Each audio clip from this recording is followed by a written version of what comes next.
femmes de la radio-télévision Fraternité Buenamuntu, nous sommes heureuses et honorées par votre présence dans ce beau cadre de la salle paroissiale de Saint-Jean-Baptiste de Bonjola pour commémorer avec nous la Journée internationale du droit de la femme.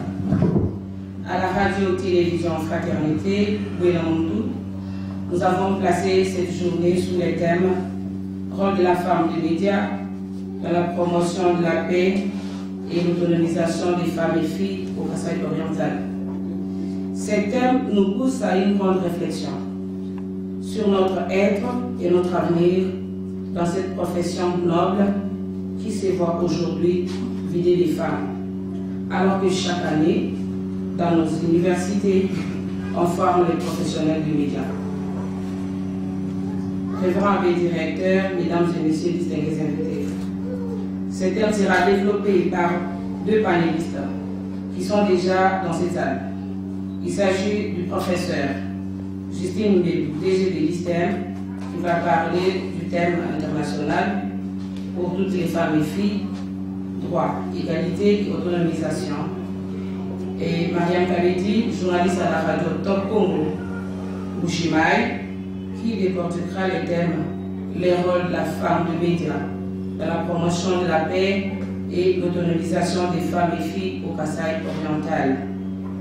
Justine Mbélou pourra encore revenir pour nous entretenir sur le thème « La Congolaise au centre de toutes les ambitions ».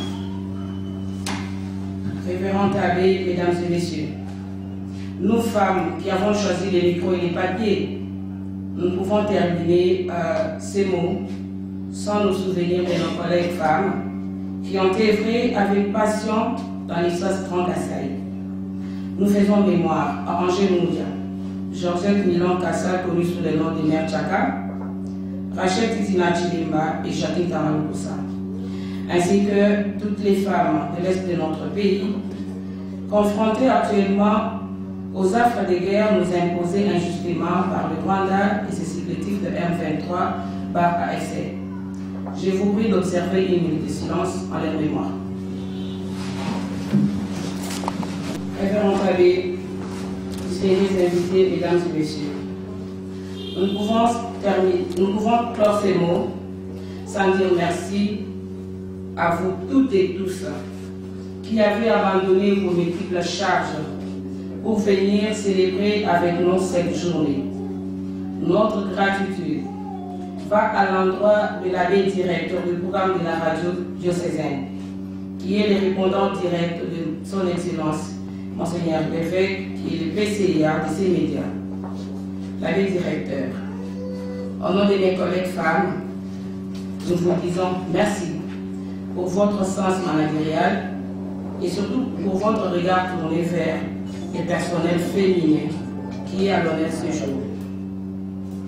Nous vous promettons un travail de qualité dans nos prestations quotidiennes. Merci pour nous avoir honorés en organisant cette grandiose manifestation. Et vive les lycées de Mouchimaï, et vive la radio-télévision Fraternité. Je vous remercie. J'ai saisi de l'opportunité pour remercier monsieur l'abbé directeur de la radio et de remercier aussi toutes les femmes de Buenamuntu d'avoir porté leur choix. C'est ma personne pour entretenir aujourd'hui les invités sur le thème du jour. Ce thème qui est stipulé pour toutes les femmes et toutes les filles, droit, égalité et autonomisation. Nous n'avons que 15 minutes, comme vous venez de le dire, mais on a stipulé cet exposé en 4 points. Le premier point, c'est la problématique, les contours. Pourquoi cet accent mis sur toutes les femmes, toutes les filles, droit, égalité et autonomisation? Pourquoi les filles? pourtant c'est l'humanisation. En deuxième lieu, nous allons aborder quelques principes selon certains auteurs qui s'épanchent sur la question de la capacitation de la femme. En troisième lieu, nous aborderons les rouages des qualités, les avancées et aussi les problèmes ou les difficultés à venir. Et en quatrième lieu, on essayera d'aborder quelques points, c'est-à-dire l'éducation, la capacitation et l'autonomisation de la femme avec des points particuliers ou des exemples clés. Sans plus tarder, les contours. Pourquoi parler de la femme? Pourquoi mettre l'accent sur la femme? Pourquoi parler des droits? Et pourtant, nous sommes dans l'humanisation. Et pourquoi parler de ça ici au Congo et à Mbuji-Mayi? Avant d'aborder cette problématique, nous avons eu une discussion avec un professeur ici en Mbuji-Mayi où je disais un peu, je peux dire que j'ai dit que le problème de la femme ne devait pas se poser en Mbuji-Mayi. Parce qu'ici, nous sommes dans une terre où la mère est respectée. Chacun de nous vénère sa mère. La transmission, la génération, la pérennisation de l'humanisation n'est liée qu'à l'existence d'une femme, de la mère. Et jusque-là, naturellement, les principes l'imposent. C'est la femme qui accouche et qui donne naissance, ce qui fait qu'on peut avoir l'espèce humaine qui continue. Et en Mbuji-Mayi, c'est une terre où exceptionnellement on est en train de vénérer la mère, provoquer un Kassaïen, commencer par toucher ou ingérer sa mère. C'est que nous sommes dans une zone où la femme est valablement honorée et vénérée. Mais qu'est-ce qui se passe quand on va à travers le monde? Depuis quelque temps, les femmes ont décidé à travers le monde que chaque 5 ans, nous devons marcher. Marcher parce qu'il y a un problème. Il y a un problème de discrimination. Jusqu'aujourd'hui, il y a encore des filles et des femmes qui marchent avec des visages voilés. On ne peut voir que les yeux et la bouche. Jusqu'aujourd'hui, il y a des pays où on a encore des femmes qui sont derrière les maisons. Et on peut aller avec ces processus jusqu'à atterrir chez nous, où nous disons que la femme est vénérée, la mère est adorée par chaque enfant. On y trouve encore des discriminations telles que si le plan éducationnel, les parents peuvent choisir d'envoyer les garçons à l'école quand il n'y a pas beaucoup de moyens et de laisser la fille à la maison. Et pourtant, c'est question d'opportunité. Notre revendication, notre lutte ne s'arrêtera pas parce que nous voulons que chaque personne, chaque fille, chaque garçon, que nous puissions avoir les mêmes opportunités. Nous pouvons avoir l'égalité de chances en commençant dans le noyau de la famille. On ne peut pas s'étirer et commencer à faire des débats sur ces points parce qu'on connaît que petit à petit, les choses sont en train de changer. Nous sommes ici, c'est la fête de la femme dans le monde des médias. C'est qu'aujourd'hui, les numériques, les médias nous donnent encore beaucoup de clarté sur l'information, sur toutes les femmes qui aujourd'hui sont encore utilisées comme armes de guerre à l'est de notre pays, des femmes qui sont tuées, des femmes utilisées pour changer des cultures et même changer les espèces dans notre pays.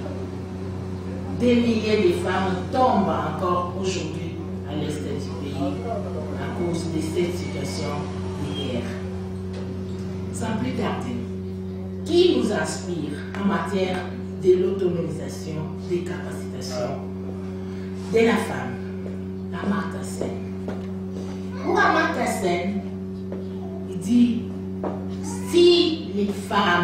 ont les mêmes opportunités, les mêmes capacités, parce que le problème, ce n'est pas les ressources qui manquent, ce n'est pas l'intelligence qui manque, mais c'est le manque de capacitation.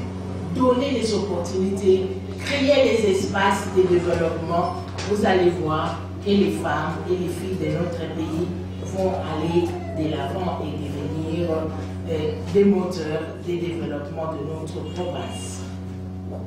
Nous avons Martha Nussbaum. Martha Nussbaum parle de la femme et du développement. Alors pour elle, elle revient aussi sur les capacitations. C'est-à-dire, on doit éduquer la femme à l'égalité. On doit éduquer la femme à revendiquer ses droits, mais à vivre d'abord comme personne, mais surtout à se développer et aller de l'avant. Et cela manque. On a dans notre pays, on a dans d'autres religions où on commence encore, on continue à dire à la femme que toi, tu dois évoluer sous mission d'une autre personne. Et pourtant, il s'agit de l'humanisation, comme le dit Dominique Jacquemin. Il dit les grands problèmes, c'est le problème de l'humanisation. Hommes et femmes, on doit se développer et devenir plus humains et grandir pour arriver à la maturation. Et je vais terminer par Guillaume Leblanc, qui, pour lui, la femme doit être une référence des formations, une référence des développements. Parce qu'il dit, si la femme aujourd'hui est considérée comme une personne fragile et vulnérable, mais il faut bien observer cette personne, elle est une enseignante. Le modèle de la femme, c'est un modèle de développement, le modèle de la douceur, le modèle de la tranquillité, le modèle de développement. La femme peut prendre la charge de beaucoup de personnes, elle peut réaliser beaucoup de choses, elle peut aller au service, elle peut faire beaucoup d'activités à la maison. Il dit, c'est un modèle de complexité qu'on a besoin pour se réaliser et s'accomplir dans la vie. Alors, les rouages de l'égalité. Qu'est-ce qui se passe? On a dit que aujourd'hui, ce n'est pas une folie que les femmes se mettent à réclamer un jour, un mois, une année. Et même, je dirais, la réclamation restera perpétuelle. Parce qu'il y a une discrimination des fonds. Où on considère que de nature, une femme est faible. Alors, c'est comme ça qu'il est important d'éduquer et de former. Et même aujourd'hui, on peut insister sur une coéducation. Si au niveau familial, on arrive à comprendre qu'on doit dire la même chose et aux filles et aux garçons, parce que nous avons besoin d'une bonne fille, on a besoin aussi d'un bon garçon. Ce qui va faire que demain, on aura une femme accomplie, on aura aussi un homme accompli. La formation aujourd'hui, si nous regardons dans l'histoire, on a vu qu'on a laissé les femmes à l'extérieur. Elles ne pouvaient pas aller à l'école. Ce modèle est un peu en sous-bassement dans notre province et dans notre région parce qu'il y a des parents qui disent non, non, là. C'est que la fille, à un certain moment, elle peut arrêter les études pour répondre à des besoins culturels, payer les dettes des parents.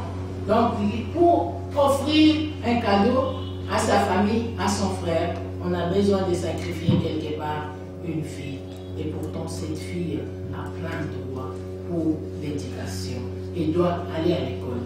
Aujourd'hui, on commence à voir des montées et de maturation parce que le pourcentage des filles à l'école, surtout à l'école primaire, on a vu qu'on a parfois des écoles, on a 50% des filles, 50% des garçons. C'est qu'il y a quelque chose qui est en train de changer.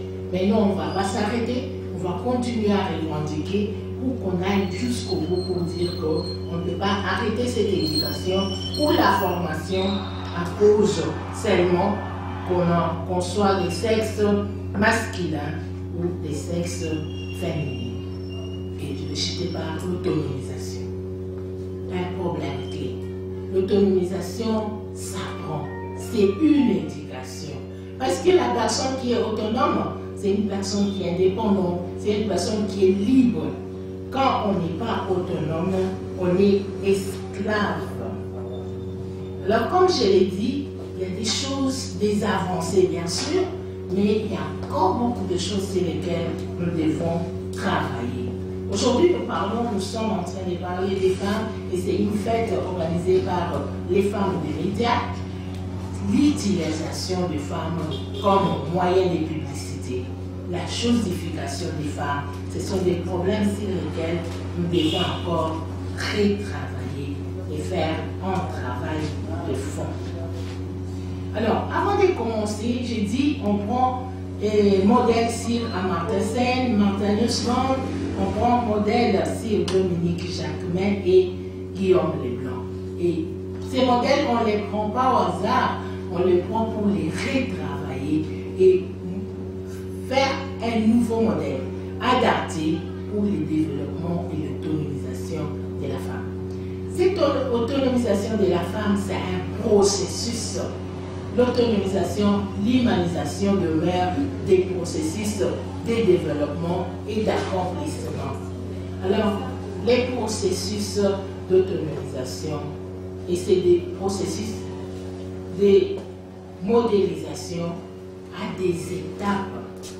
Après avoir feuilleté, analysé les écrits de tous ces auteurs qui parlent de la capacitation, nous, on s'est dit, dans le processus d'autonomisation, il y a un élément clé.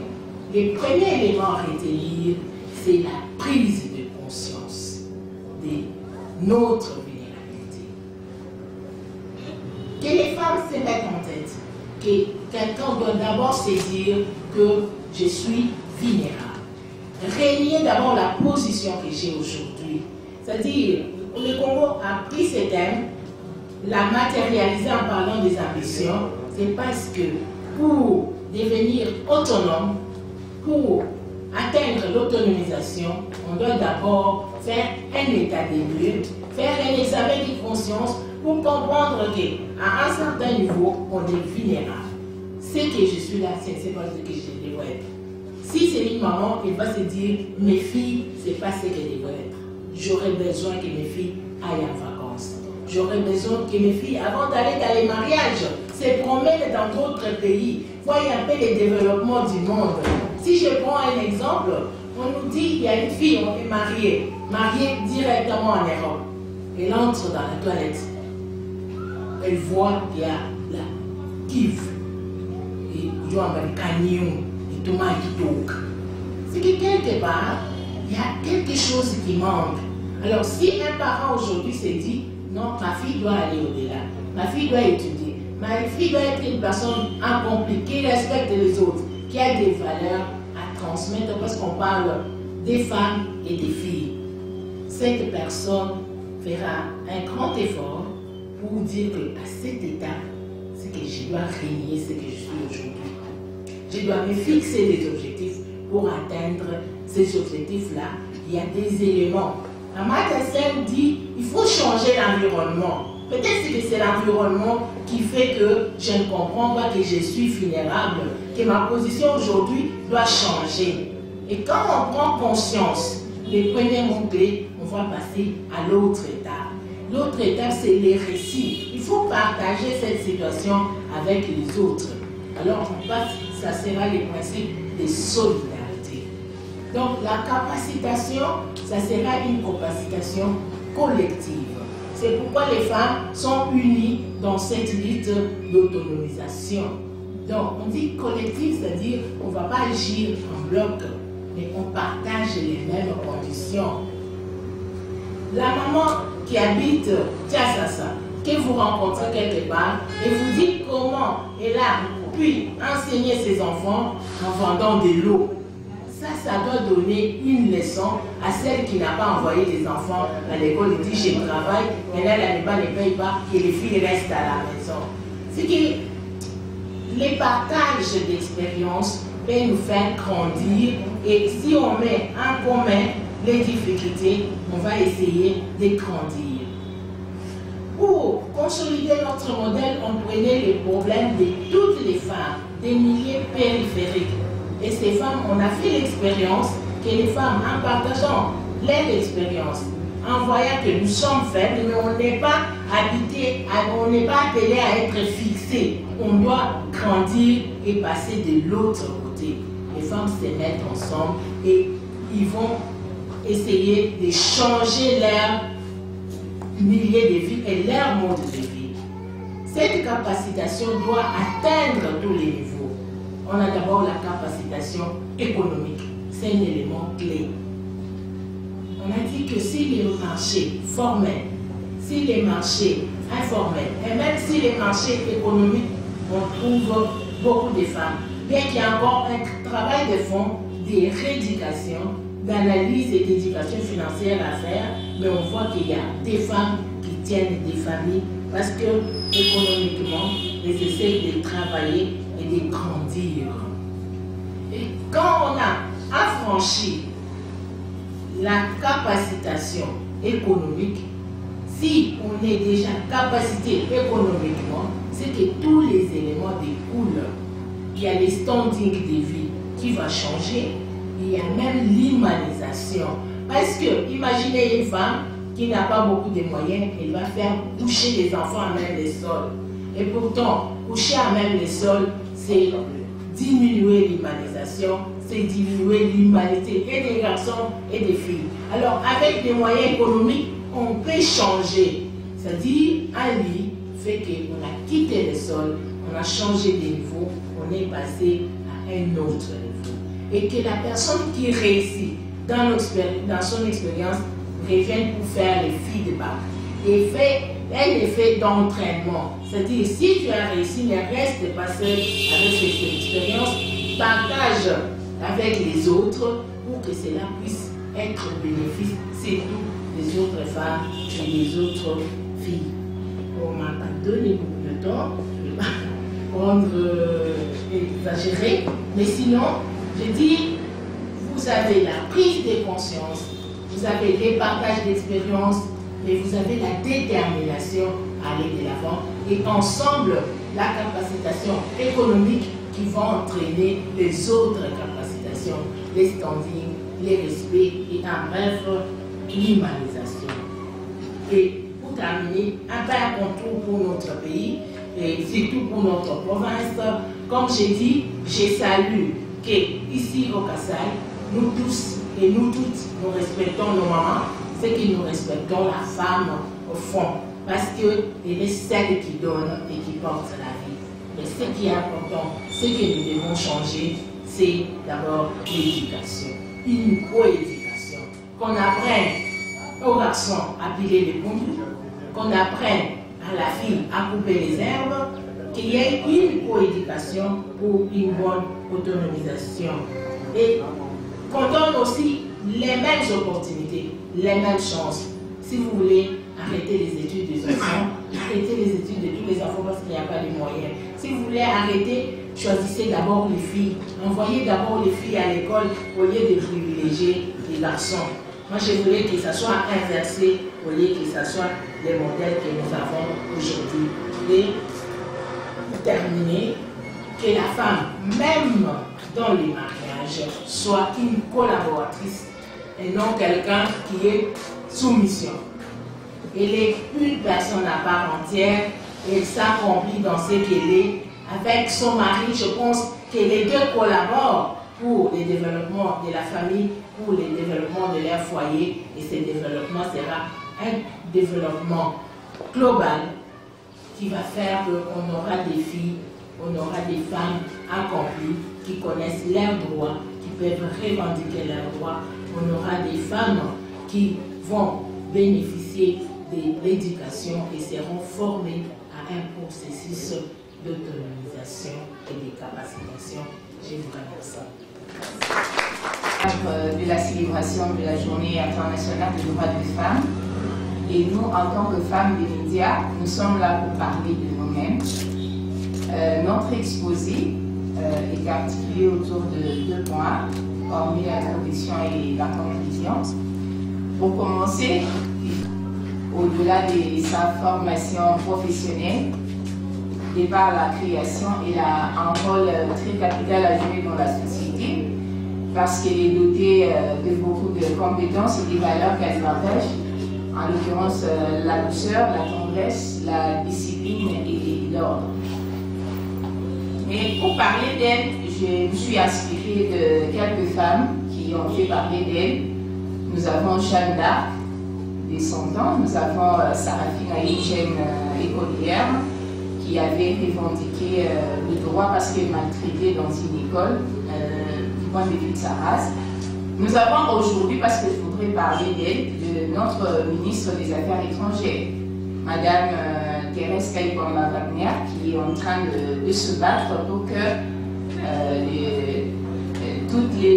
tous les engagements pris sur le plan diplomatique soient pris en compte dans la guerre qui nous oppose à l'Est entre le Rwanda et la RDC. Mais il faut retenir que la femme, dans la rôle qu'elle a joué dans sa formation, elle est appelée à faire preuve de ce qu'elle est et de ce qu'elle doit offrir. Je voudrais ici rendre hommage à toutes les femmes et les filles qui sont mortes et celles qui subissent encore des violences et traumatismes à l'Est de la République démocratique du Congo et celles qui continuent à se battre encore mais qui sont asphyxiées. Je voudrais aussi saisir de l'opportunité pour dire merci au directeur de la radio-télévision Bounamoudou qui nous offre ce beau cadre pour parler de nous-mêmes. Alors, sans tarder, je voudrais parler ici du rôle.